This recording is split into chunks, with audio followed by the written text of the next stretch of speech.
Alright guys, not sure what you got of that other video. My camera went dead again. I'm just going to show you some stuff here. Hopefully I can get through this before it dies again. Not sure what happened. Had plenty of battery. It just hit the dust.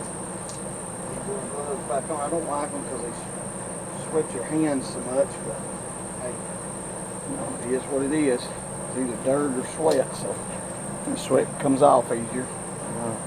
Make sure we're recording here. Yeah, looks like we are.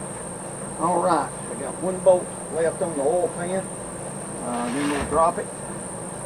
And you're going to see that there's some braces that brace these oil pans on these 5.0s.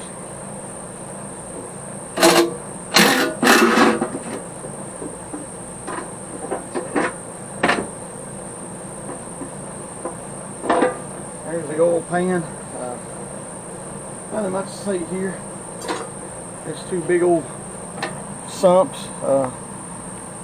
All it is. Just big old sumps. But these braces fit under the rail, and that way, if you over tighten the bolts, which guys do, you won't bend the pan. You got these rails, so it's a pretty good idea.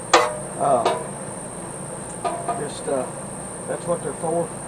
See a bunch of goo. In the bottom of this thing, but no metal. It's a good thing. Let's set that right there for now.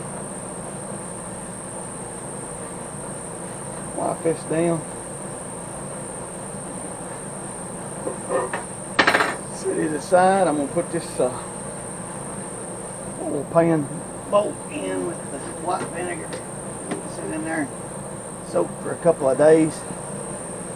Hopefully we won't make a mess here. I don't think this thing will have any water in it as long as it's set, but I'm telling you, you just wouldn't believe how long these things will sit, and they'll still have antifreeze in them. Of course, it had oil in it. Yep, and we got plenty of oil going out into the floor. So, out of our old filter adapter.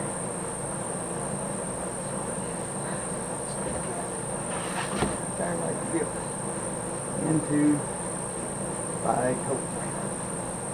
Okay, so maybe we won't make such a mess. Alright, here's the bottom side of the engine. Oil pump pickup. It goes into the deep part of the pan. That's why it's deep, so it can hold the oil. Oil pump is driven off the distributor, which is driven off the cam. I'll show you that in a minute. Oil sucks oil into here, pumps it all through the engine. It drains back into the oil pan. Again, this is upside down, drains back into the oil pan and recirculates itself, and just makes that little trip again, over and over and over. This is a one-piece oil pan gasket. Some of them's in 4 pieces, but that one's a 1 piece. Probably use that again, or use one about like that. So this is our crankshaft and stuff. I'll get into that in a minute. We're going to take our oil pump off. I'm going to pop this off first. Get it off, get our pickup off, get the oil pump out. We're going to use new. Not going to use the old stuff. And so let's get it off of there and move on.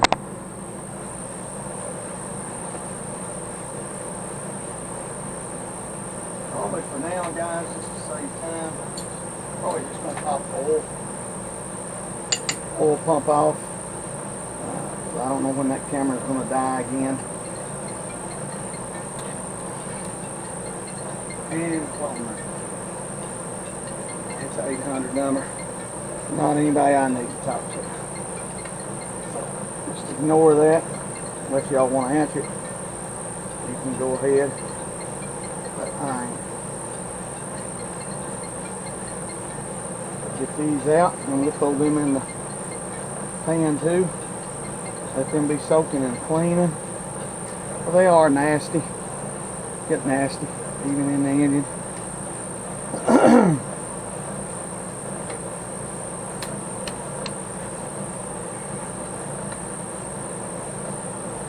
That engine oil was, not only was it black, black is no big deal, it turned black after, gosh, a couple hundred mile, you know, 600-700 mile. Black is not the deal, it's thick. If it gets thick, it's old, it's used up, and that was thick, it looked like syrup.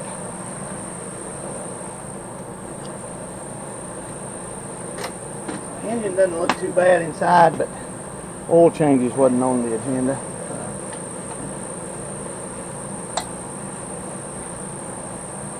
This off.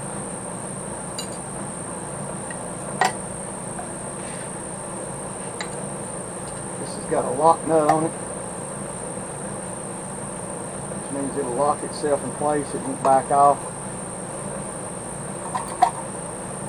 There's an oil pan, or oil pump, excuse me, oil pump, and pickup. Will not be using that. Put this in the, let's keep adding stuff to that. Alright, this is your crankshaft. We'll try to turn this over. See if I've got the right crank socket. This is the deal here. This is your oil pump drive. And what it is for, it goes up into the bottom of the distributor, spins,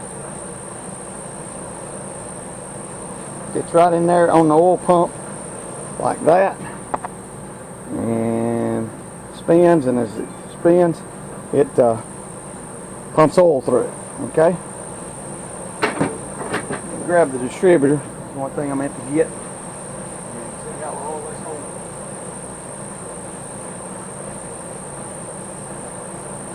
Here's your distributor. Here's your distributor. And so that drive shaft fits right up in here. This gear, that gear right there, fits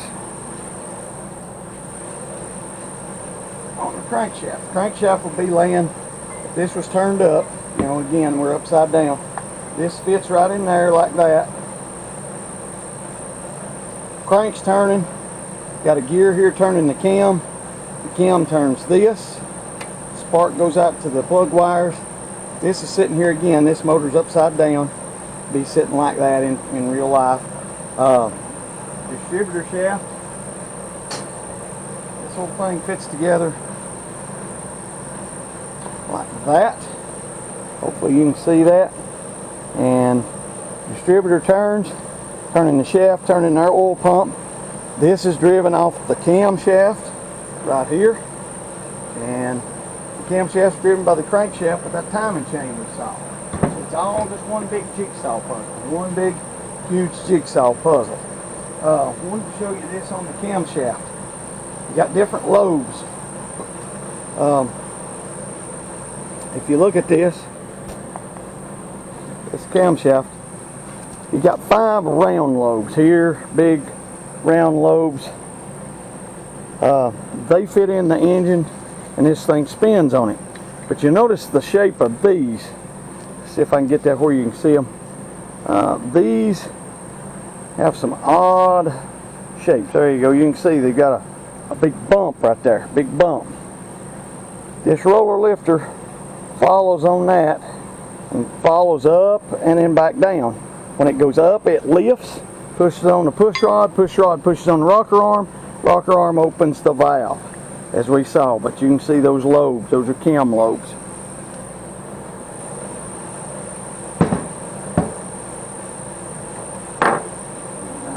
So now,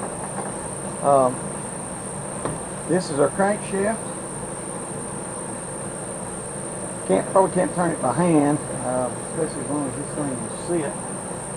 Let's see if this one will work on this one, and it will not. Let me go get my crank socket for this. That's for a 4.6, what we call a modular Ford engine.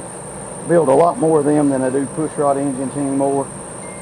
They do not have push rods and rocker arms and all that good stuff, and so they are different.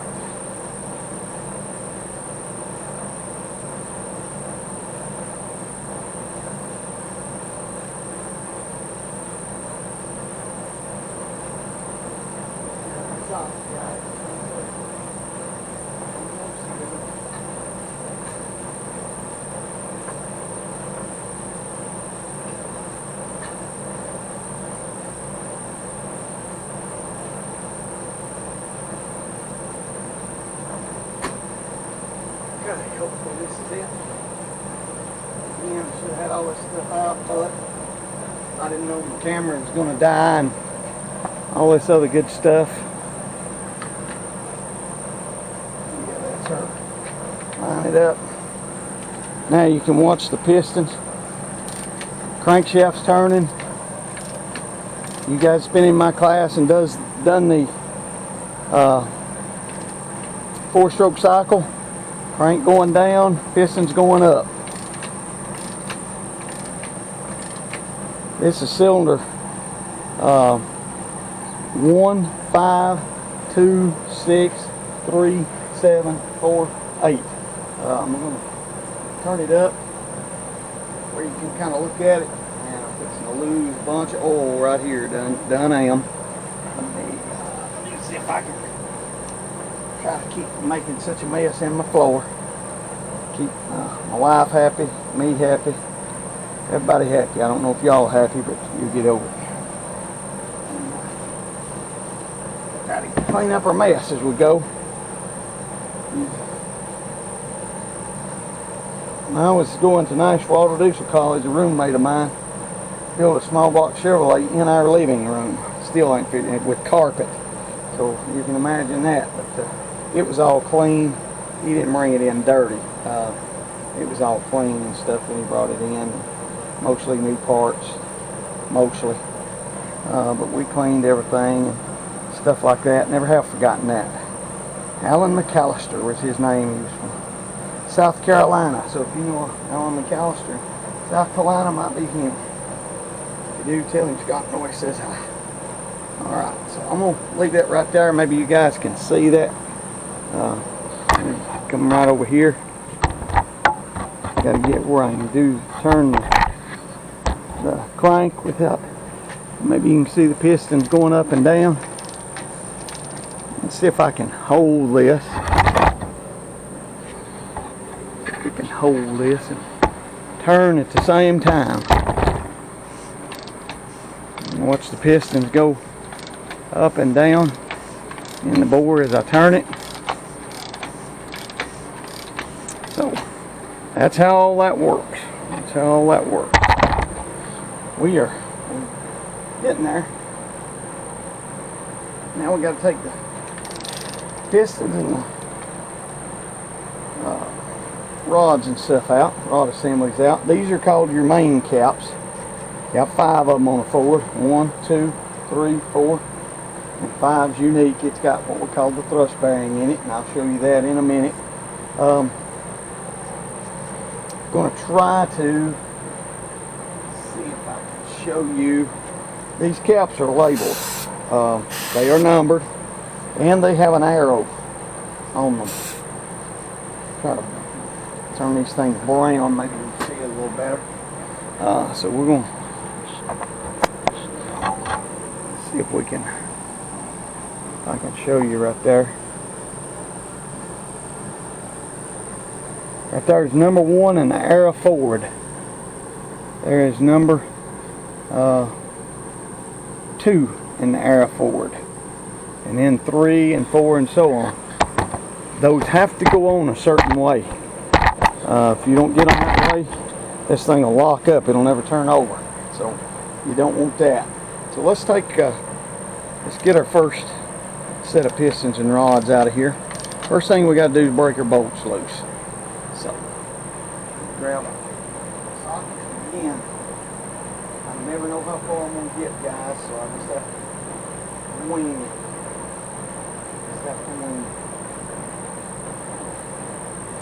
If I knew the camera would stay working and all that good stuff, it wouldn't be no problem, but I have no idea from one minute to the next. I'm not Steven Spielberg. I'll teach automotive.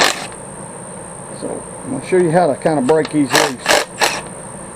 Notice I'm not taking the nuts all the way off. There's a reason for that. I'm going to tap them with a hammer.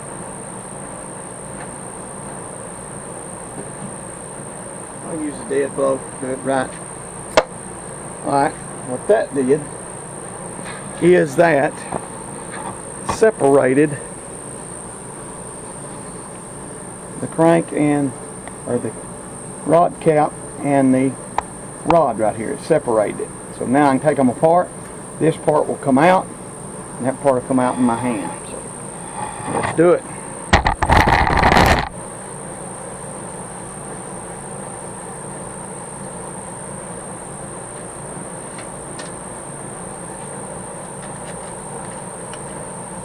There's our rod cap.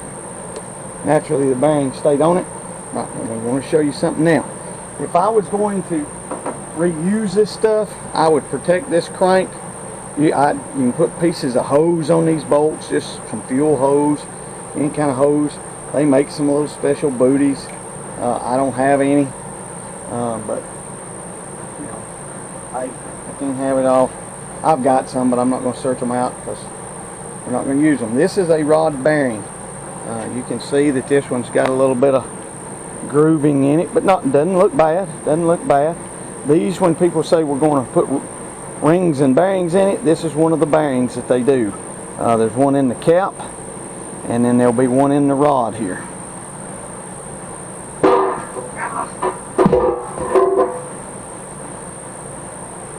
Yeah, I know y'all laughing at me. Get over it. Alright. So now, the way this rod gets in there, it's got a little tang. That little tang right there. It fits in the tang here. Right there. Right like that. If you turn this upside down and that rod falls out, rod bearing falls out, it's lost its crush. That means that bearing has flattened out too much, or actually got narrower, and it's no good. These are still got their crush to them, not bad. Still pretty loose though. You can't put them in there any other way. They won't go. So they're kind of idiot proof, but when you put the rods together, notice that there is a number. Let's see if I can get that. Number 1 right there. Number 1 has to stay with number 1 rod. If you put it on number 3 or something, this engine will lock up. Do not want to do that. Make sure that they're numbered. Not always from the factory are they numbered. You have to look. If you don't, you can take a punch and put 1 dot here and 1 dot there. If that's number 5, you put 5 and 5. Just ever what it is, but these are numbered. So we're going to line them up also tang to tang. This tang will line up with the tang on the rod, and I'll show you that in a minute. Let's see if we can get this rod out. These have got a little bit of a groove, and I'm hoping they'll come out. But I don't know if they will or not. Alright, yeah, I think they will. With a little persuasion. I always need a little persuasion. So, again, I'm making a mess over here. Oil pump, making oil everywhere. Why they took this engine out and didn't have the decency to at least drain the oil out of it. Again, I deal with people's stupidity all the time. I have no idea why they done that, other than just being dumb. And that's the way most of them are. Now, a couple of ways you can do this. You can use this is a piece of very hard wood. I can do it like that, maybe. It's going to be hard to get in there. Another method, if you got an old socket, I'm going to use an actual pretty good socket. Take a deep well socket, put that deep well socket on there, and then hit it. I'm going to catch this with my knee. And maybe not. Maybe it's not going to come past that ridge. I don't know. Let's see if we can get a crank out of the way here a little bit more. Get a little bit better head on it here.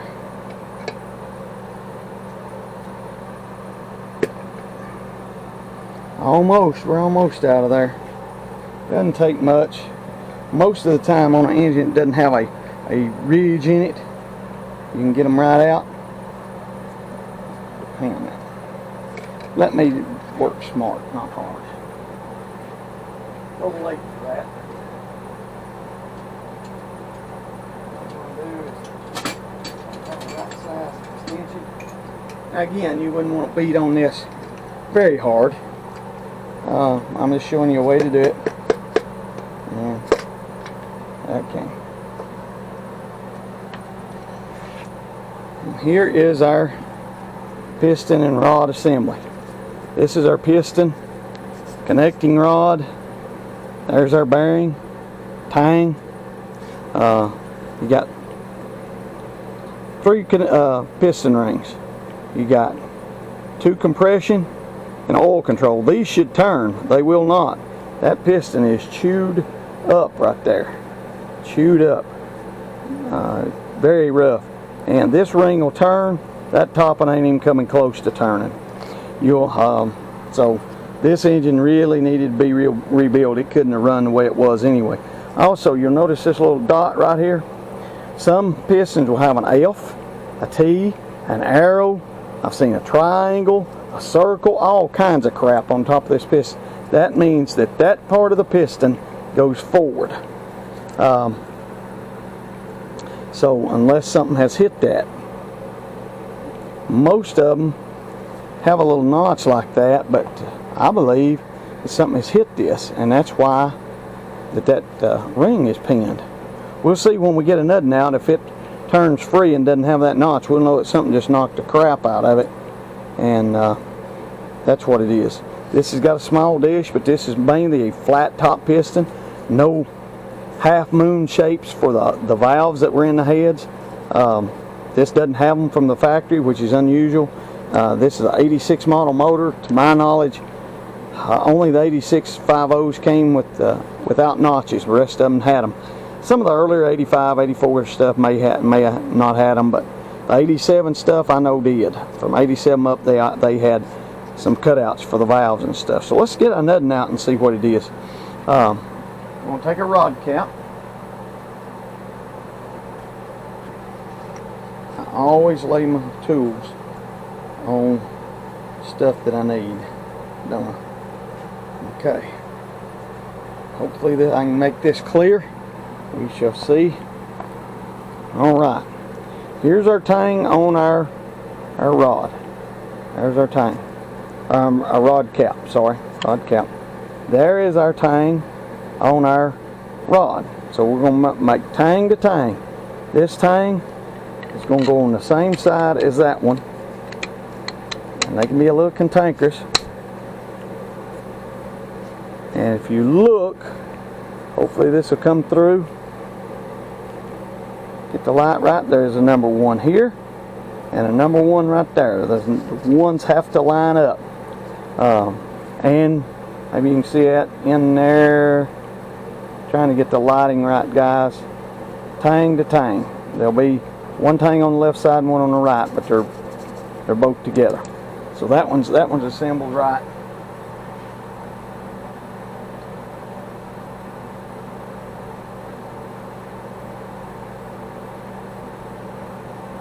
Set them back over here. I'm going to put my rod cap bolts back on it.